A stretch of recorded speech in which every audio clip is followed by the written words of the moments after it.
우리 같이 잘 한번 인사하겠습니다. 교회를 아름답게 세워갑시다. 교회를 아름답게 세워갑시다. 마가복음의 출발점에서 세례 요한의 역할을 보게 됩니다. 세례 요한은 예수 그리스도의 오시는 길을 준비하는 그런 사명을 감당한 사람이죠. 그의 행적들을 보면 눈길을 끄는 대목들이 있습니다. 예수 그리스도만을 드러내고 증거하며 살아가는 삶이 과연 어떤 삶인가, 이것을 우리에게 고스란히 비춰주고 있어요. 그래서 여러분, 이 세례 요한의 삶을 우리가 따라가고 보는 것은 굉장히 의미가 있습니다. 여러분 6절을 한번 같이 읽어볼까요? 6절 시작. 요한은 낙타털 옷을 입고 허리에 가죽띠를 띠고 메뚜기와 석청을 먹더라. 여러분 여기 낙타털 옷은 무스탕이 아닙니다. 어떤 분이 가죽띠를 했다고 하니까 막 그냥 세례요한은 명품을 걸쳤네 이렇게 얘기한 분이 있더라고요. 내가 웃겨가지고 뭐 메뚜기와 석청 먹었다니까 유기농 먹었네 뭐 이러고.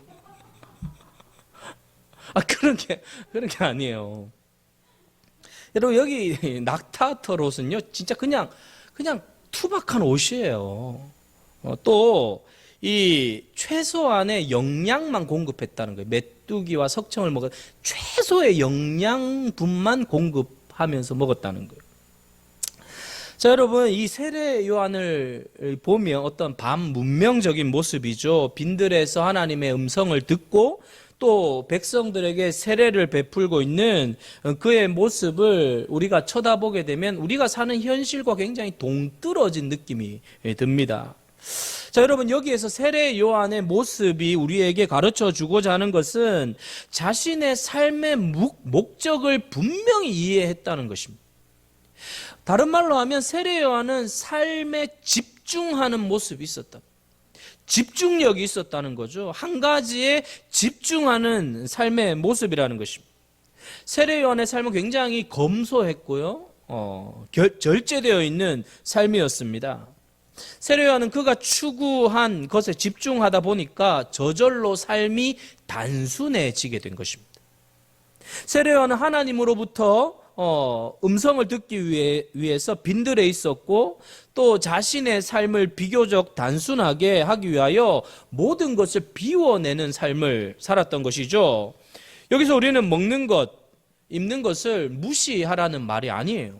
우리는 하나님이 주신 것들을 적절하게 누려야 합니다. 자, 그런데 자신이 받은 사명이 너무 중대하다 보면 그것에 집중하게 되면 무엇을 입고 먹고 하는 것을 자연스럽게 뒤로 밀리게 되는 것입니다.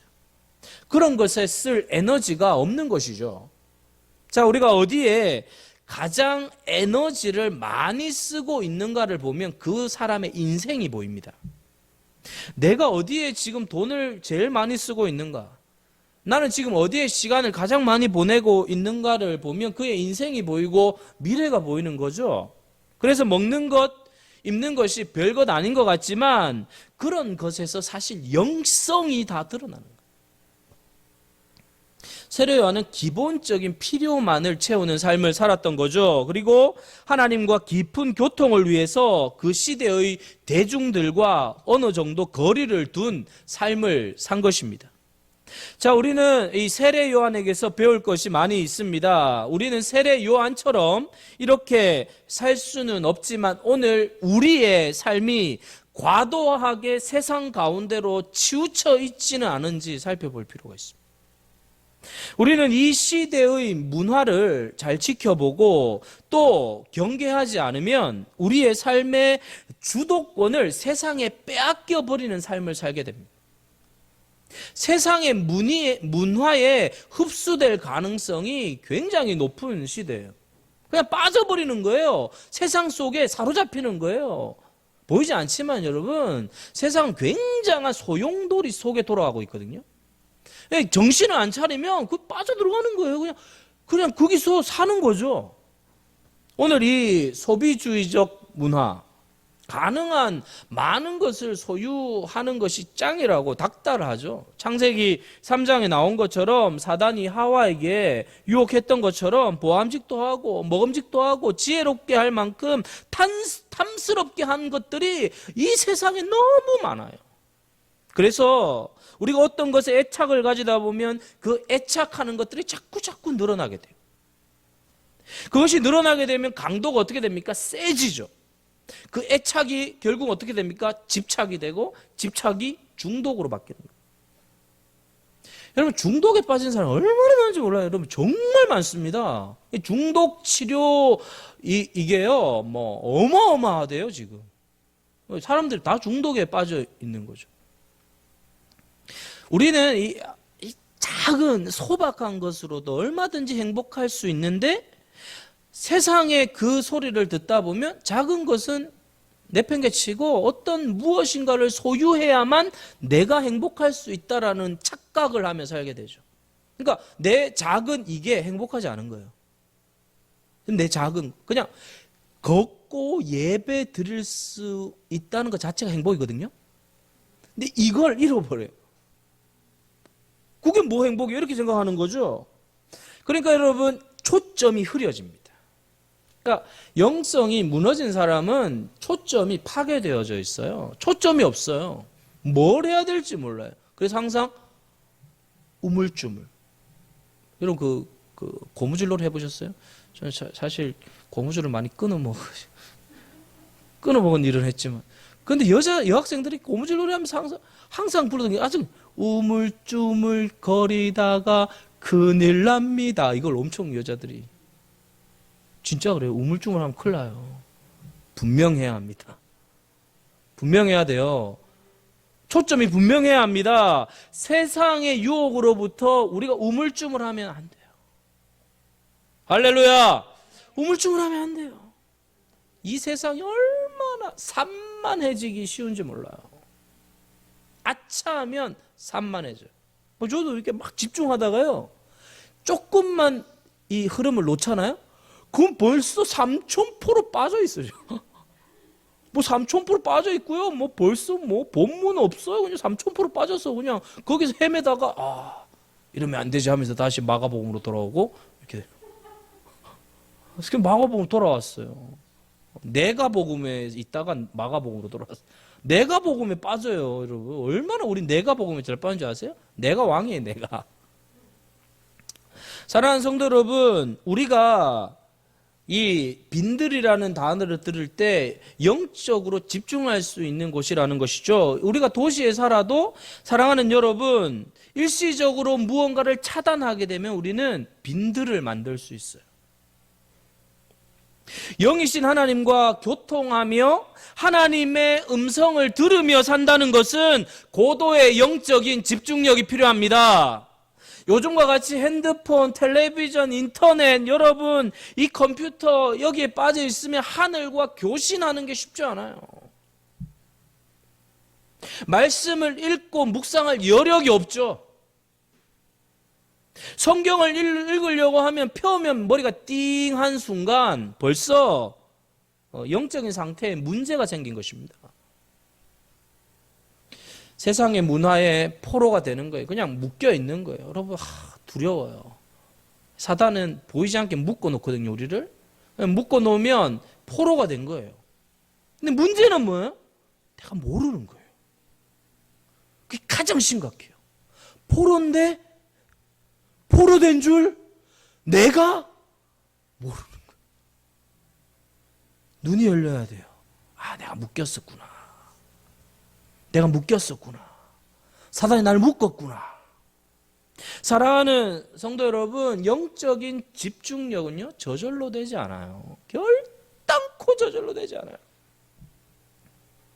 기름진 것으로 여러분 살게 되면 여러분 육적인 포만감은 있을지 모르지만 사랑하는 여러분, 영적인 세계는 흐릿해질 가능성이 높습니다. 그래서 우리는 종종 금식을 선택하죠. 다니엘이 바벨론의 왕실에서 주는 음식과 포도주를 거절했다는 것, 그리고 채식을 먹었다는 것은 바벨론이 주는 문화에 내가 순응하지 않겠다는 거예요. 따르지 않겠다는 것이죠. 거기에 나를 맡기지 않겠다는 거예요. 내 영혼을 맡기지 않겠다는 거예요. 한번 그 풍류에 길들여지면 빠져나오기 힘듭니다. 영적 수신 상태가 현저하게 떨어지게 되고 하늘의 교통이 끊어지게 되는 거예요. 그러므로 여러분, 하늘이 맑아야 별이 보이듯이 영혼이 맑아야 하나님의 음성을 들을 수 있어요. 이 영을 맑게 하는 이 노력이 굉장히 필요해요. 이게 집중하는 거죠. 근데 그건 스스로 훈련해야 되는 거거든요. 말씀에 집중하도록. 그러니까 오늘 하나 강의를 들었는데 설교할 때 핵심 포인트가 뭐냐면 본문을 던져서 성도들이 본문에 빠져서 집중하도록 만들면 된다는 거예요. 네가 뭔가 뭐 이렇게 만들어가지고 네가 뭔가 뭐 해내고 네가 뭔가 그게 아니라 본문이 드러나서 본문이 말해서 본문이 영혼에 박혀서 본문을 통하여 성도들이 반응하도록 만들면 끝난다는 거예요. 100% 공감해요, 여러분. 본문에 여러분이 빠져 집중하도록만 만들면 되는 거죠. 막 수많은 생각을 가지고 왔다가 그냥 본문에 나를 던지는 거예요. 그럼 끝난 거라는 거예요. 그 다음은 성도들이 알아서 한다는 거죠. 맞아요, 여러분. 내가 뭐 적용시키고 이렇게 저렇게 100가지를 살게 만드는 게 아니라 그냥 살아있는 말씀이 역사하도록 던지라는 거예요. 그 강의 듣는데 너무 와닿더라고요. 사도 바울은 그런 삶을 잘 살았죠. 빌립보서 4장 11절 12절에서 이렇게 말씀합니다. 한번 같이 읽어보겠습니다. 시작. 내가 궁핍함으로 말하는 것이 아니니라. 어떠한 형편에든지 나는 자족하기를 배웠노니 나는 비천에 처할 줄도 알고 풍부에 처할 줄도 알아. 모든 일 곧 배부름과 배고픔과 풍부와 궁핍에도 처할 줄 아는 일체의 비결을 배웠노라. 여러분, 바울의 이 고백은 다른 게 아닙니다. 내가 어떠한 형편에 처하든지 그것이 궁핍이든 그것이 풍요든 그것은 내 삶의 중요한 주제가 아니라는 거예요. 주된 관심이 아니라는 거죠. 여러분, 세상의 사람들은 무엇인가를 체험으로 만족하려고 합니다. 그러나 사람은 가졌다고 해서 만족하는 존재가 아니라는 것을 우리는 벌써 알고 있어요. 에덴 동산에서 아담은 최상의 환경에서 만족하지 못했어요. 최상의 환경에서 만족하지 못했다고, 여러분. 그건 뭐 바꾸고 말하면 뭐예요? 어떤 환경, 에덴보다 나은 환경이 있을까요? 없죠. 그 죄가 들어오기 전에 그 에덴보다 완벽한 상태가 어디 있어요? 근데 거기서도 만족이 안 되는 게 인간이라는 거예요. 사랑하는 성도 여러분, 그러므로 우리는 내가 왜 존재하는가를 물어야 돼요. 나는 왜 존재하는가? 물어야 돼요. 누구든지 삶에 무의미한 존재는 아무도 없거든요. 모두가 가치 있거든요. 내가 왜 오늘 여기에 존재하는지 물어야 돼요. 그럼 거기서부터 하늘이 열리기 시작하는 거예요. 뭔가 생각을 해야 뭔가 열리지. 그렇지 않습니까? 묻는 것이죠. 그러면 어떻게 돼요? 단순해져. 왜 사는지 분명하게 되면 단순해지죠. 쓸데없는 것에 뺏기지 않아요. 단순해지는 게요, 영성이 좋은 거예요. 막 복잡하면요, 지금 내가 뭔가 문제가 있는 거예요. 문제가 있는 거예요. 단순해지길 축복합니다. 심플해지는 거예요. 하늘의 음성이 분명해지면 세상의 소리 귀에 들어오지 않습니다. 그러나 세상의 소리, 정력의 소리에 내가 귀 기울이면 하나님의 음성은 들을 수 없어요. 들리지 않아요. 사랑하는 성도 여러분, 이 세상은 너무 복잡해져 있습니다. 영적 수신 상태가 좋지 않음이에요. 영적 수신 상태가 좋지 않은 시대예요. 굉장히 좋지 않아요. 사랑하는 성도 여러분, 먹고 마시고 입고 하는 문제도 중요한 일이지만 그것보다 더 중요한 게 있다는 것을 놓치지 말아야 돼요. 갈수록 우리의 삶은 선명해져야 합니다. 오늘 이 세례 요한은 자신의 존재의 목적이 먹고 마시는 데 있지 않고 그의 존재의 목적이 오직 예수 그리스도만을 드러내는 일에 있다는 것을 분명히 한 사람이에요. 그리스도가 드러나는 거예요. 예수님이 드러나는 거예요. 최고의 목표. 사랑하는 성도 여러분, 여러분을 통하여 예수님이 드러나게 되기를 축복합니다. 주님이 드러나는 거예요. 초점이 그거예요. 그리스도가 드러나는가. 예수님이 없으면 교회의 존재 이유는 아무 이유가 없죠. 교회가 왜 필요해요? 예수님이 없는데. 예수님 때문에 존재하는 거잖아요. 주님이 드러나면 되는 거예요. 주님이 드러나면 되는 거예요. 주님이 나타나면 되는 것입니다. 주님이 역사하면 되는 것입니다. 주님이 일하시면 되는 것입니다. 주님이 일하시는 거예요. 역사하시는 거예요. 여러분, 거기서부터 일이 시작되는 것이죠. 그러면서 세례 요한 자기를 낮춰요. 그리고 그리스도를 높이. 7절입니다. 자, 7절 같이 읽어보겠습니다. 시작. 그가 전파하여 이르되 나보다 능력 많으시니가 내 뒤에 오시니 나는 굽혀 그의 신발끈을 풀기도 감당하지 못하겠노라. 자, 여러분, 세례 요한 400년의 침묵을 깨고 나타난 선지자죠. 사람들이 그의 출현을 통해 충격을 받고 그의 영향력은 한순간에 일파만파로 번져갔습니다. 사람들이 그의 메시지를 듣기 광야로 다 몰려왔어요. 그리고 수많은 사람들이 자신의 죄를 회개하고 요단강에서 세례를 받았습니다. 그의 출현은 당시 유대 사회에 큰 충격을 줬어요. 카메라가 그에게 집중되고 취재진들이 몰려와 그 주변을 둘러싸고 있었습니다. 무대에 조명이 켜지고 사람들의 환호가 터지고 박수를 치면 어떻게 될까요? 혼미해지죠. 마음이 흔들립니다. 사람들의 이목이 집중되는 것은 매우 짜릿한 일이고 그 순간 사람들은 중심을 잃기가 매우 쉽습니다. 자, 그러나 세례 요한은 중심을 잃지 않았어요. 그는 자신이 주인공이 아니라는 것을 잘 알았습니다. 세례 요한은 오직 예수 그리스도를 높이기 위해 자신을 한없이 낮추고 있습니다. 나는 굽혀 그의 신발끈 풀기도 감당하지 못하겠습니다. 여러분, 신발끈을 누가 풉니까? 노예들이 풀었어요. 노예들이. 요한은 지금 무슨 이야기를 하고 있는 것입니까? 그 신발끈을 푸는 것조차도 내가 감당하지 못하겠다는 거예요. 그 노예가 하는 역할마저도 나로서는 너무 과분하다는. 세례 요한은 더 이상 자신을 낮출 곳이 없을 정도로 자신을 낮추고 있습니다. 여러분, 이미 낮아져 있는 사람이 낮아지는 것은 어렵지 않습니다. 그냥 있으면 됩니다. 그러나 사람들의 이목이 집중되고 환호를 받는 가운데에서 자신을 낮추는 것은 어려운 거예요. 그런데 요한은 이런 이야기를 하죠. 요한복음 3장 30절에 이렇게 이야기합니다. 같이 읽어보겠습니다. 시작. 그는 흥하여야겠고 나는 쉬어야. 주님이 흥해야 되고 나는 쉬어지는 거예요. 이게 아주 중요해요.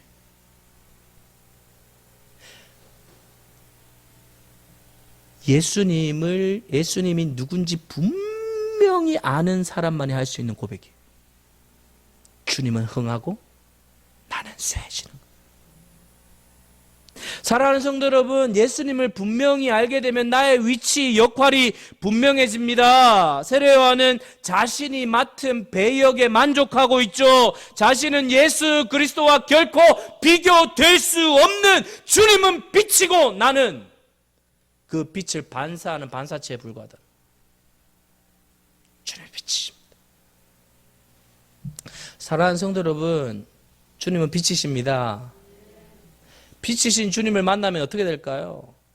뒤집어지는 거예요. 바뀌는 거예요. 나라는 존재는 오직 예수 그리스도 안에 있을 때만 가능하다는 거예요.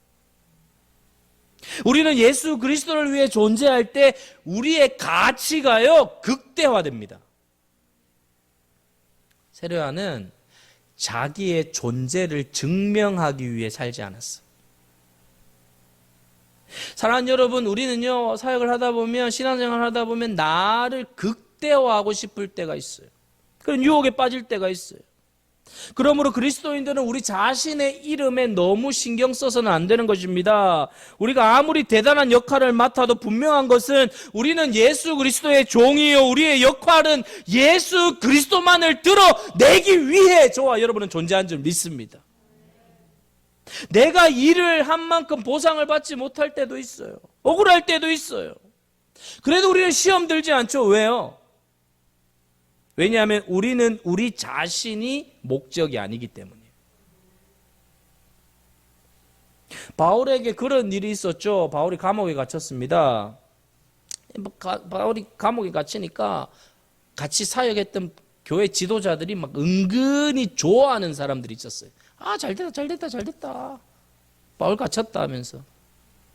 근데 그걸 어떤 사람이 얘기하면 안 되는데 바울한테 가서 얘기 또 해줬어요. 그런 거 얘기 안 해야 되는데. 얼마나 속이 상했어요. 아우, 저 사람들이 당신 감옥에 갇혔다는 거 좋다 그러더라 했더니 바울이 얼마나 속이 상하겠어요. 복음을 전하다가 감옥에 갇혔는데 그것을 좋아하는 사람들이 있다고 하니까 마음이 쓰린 것이죠. 그러나 바울은 입장을 정리합니다. 여하간 어떤 일이 있다 할지라도 나의 관심은 내가 무시를 당해도 좋고 그것으로 인하여 다른 사람들이 기뻐하는 것도 좋고 어떻게 되었건 그리스도가 전파되기만 하면 나는 상관없다 그래요. 사랑하는 성도 여러분, 우리가 항상 명심해야 되는 것은 우리의 이름이나 명예를 높이기 위해 우리는 존재하지 않는다는 것입니다. 그래서 예수 그리스도를 따르는 자들에게 절대적으로 필요한 것은 자기 부인입니다. 자기 부인을 하는 목적은 무엇입니까? 예수 그리스도만을 높이기 위해서. 할렐루야! 주님만을 높이는. 성도들은 시선을 자기에게 집중하면 안 돼. 나에게 집중하면. 우리는 나라는 세계에 빠지지 않기 위하여 몸부림쳐야 합니다. 나를 드러내고 싶은 욕구와 싸워야 되죠. 우리의 이름이 드러나는 것을 늘 조심해야 돼요. 대중들 앞에 서서 하는 사람들을 유심히 쳐다보십시오. 누구를 주목하게 하는가를 잘 보아야 합니다. 대중을 선동하고 멋있는 구호를 외치지만 알고 보면 자신의 개인의 욕망과 야망을 채우는 사람들도 많이 있다는 거죠. 이 세상은 요즘 자신의 이름을 드러내고자 안달이 난 세상이에요. 우리에게도 나를 드러내고 싶은 유혹이 늘 있죠. 우리는 그런 위험으로부터 나를 지켜야 돼요. 내가 애쓰고 내가 섬기고 내가 봉사하고 내가 교회를 섬기고 내가 이렇게 헌신하고 내가 이렇게 봉사하고 이렇게 하는데 그 섬김과 헌신과 그 모든 애씀의 결과는 무엇이냐? 그리스도가 드러나게 하는 거예요. 내가 점점 섬기고 또 엎드리고 또 섬겼는데 자꾸 주님이 드러나고 나타내면 그 사람은 정말 멋진 사람이에요.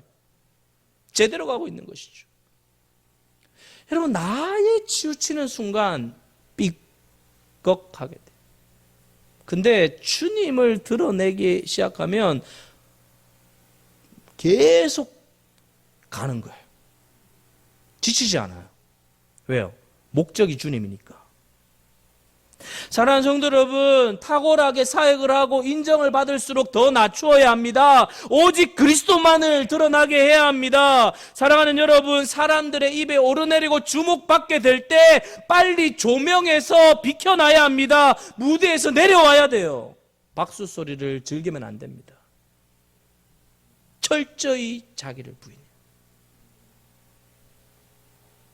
사랑하는 여러분, 헌신하고 희생하는 것까지 합니다. 거기까지 가는데 그 다음에 실패하는 사람들이 많아요. 희생한 것을 훈장으로 삼을 때 그때 교회는 문제가 생기기 시작합니다. 내가 이렇게 섬겼, 내가 이렇게 헌신했는데 여기에 딱 맞닿는 순간 문제가 생기기 시작해요. 희생한 것을 주장하면 사고가 터집니다. 왜요? 그리스도를 위해 한 게 아니라 나를 위한 것. 문제가 터지는 거예요. 자신의 수고와 공적은 빨리 잊어야 합니다. 잊어야 돼요. 세례 요한이 예수 그리스도를 높이고 자신의 존재를 낮춘다고 해서 자신의 존재가 낮아진 게 아니에요. 오히려 반대예요. 그리스도를 높이면 높일수록 세례 요한은 더 강력해졌어요.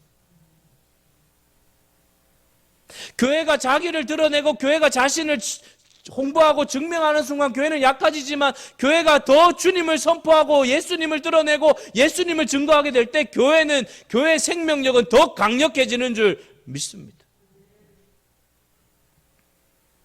예수 그리스도를 높이는 목적으로 사용될 때 세례 요한은 세례 요한이 된 거예요.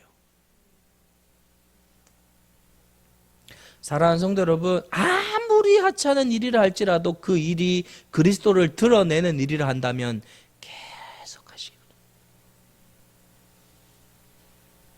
계속 하시길 바랍니다. 끝까지 하는 거예요. 끝까지 가는 거예요. 끝까지. 사랑하는 성도 여러분, 아무리 하찮은 일이라도 그 일이 그리스도를 드러내면 위대한 일이지만, 아무리 대단한 일이라 할지라도 그 일이 그리스도를 드러내는 일이 아니라면 그건 아무것도 아니라는 거예요. 믿습니까? 이걸 우리가 분명히 알고 신앙생활을 해야 돼요. 섬겨야 돼요. 그렇게 나가야 돼요. 사랑하는 성도 여러분, 우리의 성공이 목적이 되어서는 안 됩니다. 우리는 실패해도 괜찮습니다. 우리의 이름은 묻혀도 괜찮아요. 아니, 묻혀야 돼요. 우리의 이름은 묻히고 오직 예수 그리스도의 이름만이 가득가득 드러나는 우리 새길교회 되게 축복합니다. 저 이렇게 꽉 차가지고 좀 아멘 소리가 아멘 이렇게 되는 날이 오겠죠? 오겠죠? 진짜 정말 예배를 드리는데 참 이 코로나 때문에 사람들이, 근데 여러분 이렇게 몇 명 없어도 지금 막 꽉 차 있는 느낌이에요. 할렐루야. 사랑하는 성도 여러분, 세례 요한은 예수님이 어떤 분인가를 소개하죠. 8절 한번 읽어볼까요? 8절 시작. 나는 너희에게 물로 세례를 베풀었거니와 그는 너희에게 성령으로 세례를 베푸시리라. 자, 여러분, 이 세례라고 하는 거 아주 중요합니다. 세례가 무엇입니까? 세례는 옛사람이 죽고 새 사람이 되는 것입니다. 세례를 받으려고 하면 자신이 얼마나 심각한 죄인인가를 깨닫는 존재론적인 각성이 일어나야 합니다. 마치 이사야의 고백처럼 화로다 나여 망하게 되었도다. 자신의 죄가 머리끝부터 발끝까지 온 영혼을 감싸고 있는 이 죄의 문제를 심각하게 깨닫고 예수 그리스도의 십자가 앞으로 나아가는 이 터닝 포인트가 한 번은 있어야 된다는 거예요. 이건 자주 있는 일은 아니죠. 단회적인 사건이지만 강력한 사건이죠. 여러분, 이 세례를 받음으로 구별된 백성이 되는 것입니다. 마치 구약의 할례와 같습니다. 물에 들어갔다 나왔다는 이 사실은 새로운 인생의 출발이라는 거예요. 우리의 모든 삶을 가름하는 기준이 죄를 어떻게 처리하는가로 연결되어 있습니다. 자, 세례 요한이 이 회개를 선포한 것은 역사적으로 매우 중요한 의미가 있죠. 사람들은 메시아가 나타나 로마로부터 자유해 주기를 기다렸습니다. 그런데 세례 요한이 선포한 것은 전혀 다른 거죠. 회개하라는 거예요. 무슨 말입니까? 진정한 자유는 로마로부터의 해방이 아니라 죄로부터의 해방이다. 죄로부터의 해방이 없다면 다른 것은 다 무의미해진다는 거죠. 죄와 사망의 권세로부터 자유케 하실 분은 오직 예수 그리스도밖에 없는 줄 믿습니다. 그리고 그분이 오시면 비로소 성령으로 세례를 베푼다는 거예요. 자, 여기 이 말은 무엇을 의미하나요? 죄 용서함을 받는 물 세례로 끝나서는 안 된다는 거예요. 한 단계 더 나아가야만 된다는 거죠. 요한의 세례는 죄 용서함의 표징이었다면 성령의 세례는 죄를 이기도록 만든다는 거예요. 죄 지배 아래서 살아갔던 사람들이 이제는 죄의 포로에서 벗어나 참된 하나님의 백성으로서 강력하게 살아갈 수 있도록 만드는 것이 성령의 세례라는 거예요. 사실 여러분, 이 성령의 세례가 이 철야 예배 때 일어나야 돼요. 막 성령의 세례들이 막 부어지는 거예요. 충만해지는 거예요. 뜨거워지는 거죠. 사랑하는 성도 여러분, 복음서의 제자들은 물 세례를 받은 자들이었습니다. 그러나 그것으로 충분하지 않잖아요. 사도행전에 넘어오면 제자들이 오순절에 임한 성령으로 인하여 그들은 달라졌습니다. 비로소 제자들이 역사의 무대에서 예수 그리스도의 제자로서의 능력을 발휘하기 시작합니다. 사랑하는 여러분, 인생에서 가장 큰 낭비가 무엇입니까? 그것은 죄의 종노릇하며 살아가는 것이 제일 큰 낭비예요. 일평생 죄를 짓다가 세월 다 보내고 그거 뒤치다끌이 하다가 인생 볼일 다 보는 사람들 많을까요? 적을까요? 그 뒤치다끌이 하다가 인생 볼일 다 봐요. 지금 여러분, 신종 코로나 바이러스가 무시무시하게 돌아다니고 있지만 죄는 이것보다 훨씬 더 강력합니다. 파괴적입니다. 그 죄의 힘은 한 사람뿐만 아니라 인류 전체를 지옥으로 끌고 가려고 하고 있어요. 그 죄의 능력을 꺾지 못하면 하나님을 위해서 살아가는 것은 고사하고 죄의 오물을 뒤집어 쓰고 그냥 사는 거예요, 여러분. 그 눈이 열리게 되기를 축복합니다. 보이는 거예요, 보이는 거예요, 그게. 그냥 교회만 다니면 안 되는 거죠. 죄의 오물을 뒤집어 쓰고 아무리 힘 없이 살아가서 되겠어요? 안 되잖아요. 이겨야 합니다. 이겨야 돼요. 사랑하는 성도 여러분, 성령의 세례가 실제적으로 부어진 사건이 오순절 사건이죠. 복음의 역사가, 성령의 역사가 강력하게 일어난 첫 스타트입니다. 그로 인하여 하나님의 나라가 점진적으로 강력하게 퍼져나가게 되잖아요.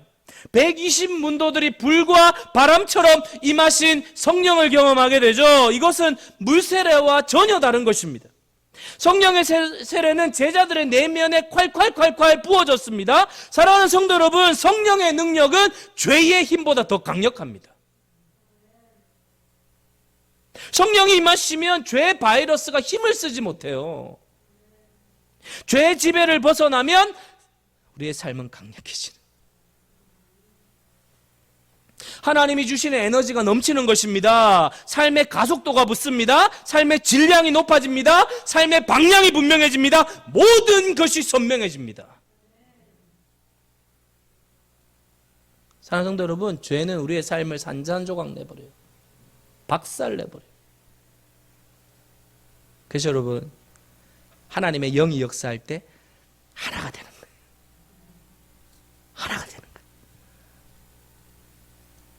이럴 땐 아멘 크게 해도 되는데 하나가 됩니다. 하나가 되는 거예요. 여러분, 하나가 되는 것보다 중요한 거 없어요. 참 이게 성령의 역사거든요. 근데 사실은 살아온 삶의 배경, 경험, 지식, 환경들이 다 다른데 어떻게 하나가 돼요? 근데 성령이 역사하면 돼요. 성령이 역사하지 않으면 어떻게 돼요? 다 따로 따로 국밥 들어보셨어요? 전 그래서 따로 국밥 별로 안 좋아해요. 하나 되는 거죠. 하나가 돼. 성령이 임하시면 그렇게 되는 것입니다. 삼손을 보면 전 안타까워요. 맨날 삼손 진짜 얼마나 많은 재능과 힘과 파워가 있었어요. 그러나 삼손은 여자 꽁무리 따라 쫓아다니다가 끝나버렸잖아요. 정말 대단한 능력을 가졌는데. 사랑하는 성도 여러분, 죄는 초점을 흐리게 합니다. 초점이 지금 불분명하면 지금 죄 가운데 빠져 있는 거예요. 그리고 내가 끌리는 대로 살아요. 목표가 없습니다. 근데 성령의 세례는 무엇입니까? 위로부터 부어지는 은혜. 위로부터. 성령은 내적 확신을 주죠. 성령의 능력이 임하면 새로운 차원의 삶을 살게 합니다. 사랑하는 성도 여러분, 불과 바람은 자연 세계의 가장 강력한 힘을 이야기하는 거죠. 그 불이 바람이 임하면 모든 것을 한순간에 태워버리고 날려버리고 마는 것이죠. 위로부터 임한 성령이 바로 그런 것입니다.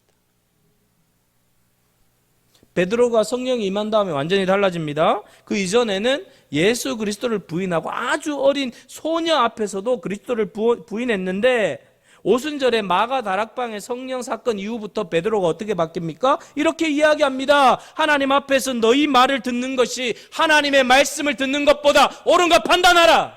나는 보고 들은 것을 말하지 아니할 수 없다. 나는 보고 들은 거 말하지 아니할 수 없으니까 너희들이 판단하라. 여자 앞에서 팔팔팔팔팔 나 몰라 이래서 판단하라 그래요. 그거 알거든요. 그 사람이 벌벌벌 떨었던 베드로를 알거든요. 그 눈이 이따만해졌어요. 저 사람이 누군가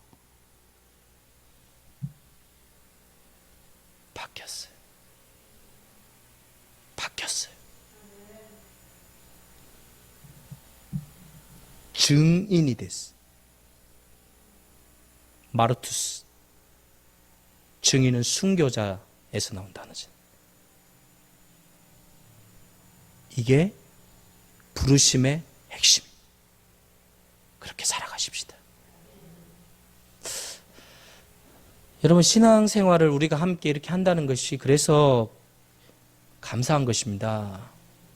그 중심에 우리가 있는 거잖아요. 함께 하나님의 나라를 세워가며 증인이 되어서 시간과 물질과 인생과 모든 것을 드리면서 과연 그리스도가 우리의 구원자다라고 고백할 수 있는 증인. 보는 거죠. 보는 거예요. 사랑하는 성도 여러분, 세례 요한은 분명히 알았습니다. 그리스도가 구원자라는 것을. 우리는 정신없이 이 세상에 취해서 살아서는 안 될 것입니다. 이 혼탁하고 복잡한 이 세상 가운데 우리는 하나님과 늘 교신해야 합니다. 저는 오늘 이 철야 예배 때 하늘의 교신이 강력하게 부어지는 시간 되었으면 좋겠어요. 기도하는데 하나님의 주파수가 강력하게 임해서 막 전기가 통하고 영적인 교신이 일어나서 하나님의 역사들이 나타나고 기도가 응답되고 하늘이 열리고 질병이 떠나가고 가정의 문제가 해결되고 하나님의 능력이 나타나서 성령이 춤추는 우리 철야 예배 되길 소망합니다. 산성도 여러분, 그 기도의 파워를 가진 저와 여러분 되시길 소망합니다. 오늘 이 성령의 세례를 보면서 하늘 문이 열려요. 오늘 이 밤에 하늘 문이 열려져서 우리의 심령이 뜨거워지는, 오늘 좀 뜨거운 것 같아요. 이 전도사님이 이렇게 크게 아멘한 거 처음 들은 것 같아요. 아멘 소리가 이렇게 큰 적 처음 것 같아요. 아우, 여태까지는 아멘인데 아멘. 그래서 오늘 뭔가 좀 이렇게 우리 역사가 일어날 것 같아요. 아멘 크게 하고 해서 하나님께서 군목 시험도 선하게 인도하실 줄 믿습니다. 한 번에 합격할 수 있도록 기도해 주시고 하나님의 역사들을 체험하는 오늘 이 밤 되기를 축복합니다.